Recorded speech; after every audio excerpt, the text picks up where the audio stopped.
அனைவருக்கும் வணக்கம். பூமி தாயை பாதுகாப்போம். 5 பூதம் நீர், நிலம், காற்று, வெப்பம், விண்ணும் பருவகாலம், பரிணாம உயிர் பொருள் உருவம். ஓர் அறிவு தாவரங்கள், 2 அறிவு புழுப்பூச்சி, 3 அறிவு, 4 அறிவு, 5 அறிவு உயிரினம். 6 அறிவு மனிதனுக்குள் சிந்தனை எழுந்து ஆராய்ந்து இயற்கையாக பொருள்களை படைத்து வாழ்க்கை தேவை எளிமையாக பூர்த்தி செய்து வான்வெளியை ஆராயும் கருவிகள் பயன்படுத்தி மாற்றமா? இறைவன் இயக்கமா? இயற்கை மாற்றமா? கடவுள் படைப்பா? அணுக்கள் கூட்டமா?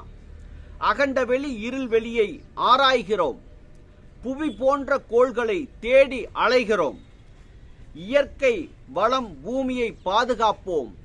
சுற்றுச்சூழல் கழிவுகளை சுழற்சி செய்வோம். உயிரில்லா கோள்களில் குப்பை கொட்டுவோம். உயிருள்ள பூமியை பாதுகாப்போம். நன்றி.